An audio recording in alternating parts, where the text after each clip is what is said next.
కేసీఆర్ను తిట్టుడు తప్ప రేవంత్ రెడ్డి చేసింది ఏమీ లేదని మాజీ మంత్రి హరీష్ రావు విమర్శించారు. దుబ్బాక మున్సిపల్ ప్రచారంలో కాంగ్రెస్ ప్రభుత్వంపై ధ్వజమెత్తారాయన. బూతులు మాట్లాడే రేవంత్కు పోలింగ్ బూత్లో ఓటుతో బుద్ధి చెప్పాలని ఓటర్లకు పిలుపునిచ్చారు. ఫిబ్రవరి వచ్చినా ఇంకా రైతు బంధు ఇవ్వలేదన్నారు. కాళేశ్వరం కాలువలకు నీళ్లు ఇవ్వలేదని, రేవంత్ ఎగవేతలు తప్ప 2 ఏళ్లలో చేసింది ఏమీ ఉండదని ప్రశ్నించారు. తిట్లల్లో కాదు అభివృద్ధిలో పోటీ పడాలని సీఎం రేవంత్కి సూచించారు. కాంగ్రెస్ అధికారంలో రియల్ ఎస్టేట్ కుదేలైందని, తెలంగాణ తెచ్చిన కేసీఆర్ పై అనుచిత వ్యాఖ్యలు సరికాదన్నారాయన. చేసిన రేవంత్ రెడ్డి మనం చేయడాచల్లే బాగా ఆలోచించండి.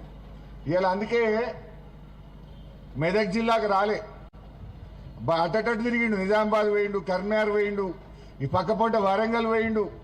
మెదక్కు రమ్మంటే వత్తలేడు. ఈడ హరీష్ రావు ఉన్నాడు, ఈడ గెలిచేటట్లేదు.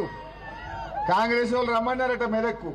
రమ్మంటే రేవంత్ రెడ్డి మీ ముఖానికి ఒక్కటి కూడా గెలిచేటట్లేదు రా, వచ్చి నా ఇచ్చేది పోతుంది, నేను రాను మెదక్ అన్నాడు. చుట్టూ తిరిగిడు తప్ప మెదక్కు రాలే. మెదక్ వచ్చే ముఖం లేదు రేవంత్ రెడ్డికి. మెదక్ వస్తే మా ఏడుపాయల అమ్మవారు ఊకుంటుందా? మా కొమరెల్లి మల్లన్న ఊకుంటాడా? నువ్వు దేవుణ్ణి మోసం చేస్తే ఆ దేవుడు మొదలే మా ఏడుపాయల అమ్మవారు చాలా పవర్ఫుల్, కొమరెల్లి మల్లన్న చాలా పవర్ఫుల్. ఇలా దేవుళ్ళను మోసం చేసి ముఖం లేక ఇలా మెదక్ జిల్లాకు రేవంత్ రెడ్డి రాలేదు, వచ్చే ముఖం లేదు.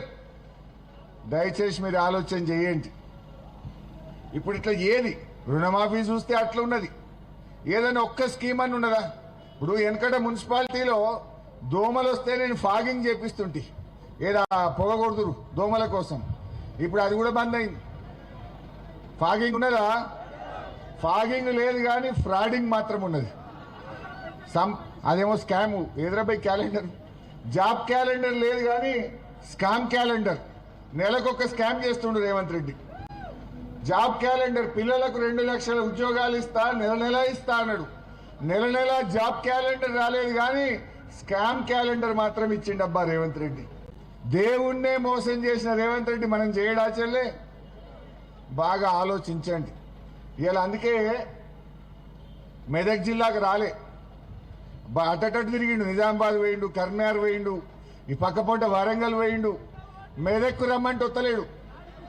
ఈడ హరీష్ రావు ఉన్నాడు, ఈడ గెలిచేటట్లేదు. కాంగ్రెస్ వాళ్ళు రమ్మన్నారు.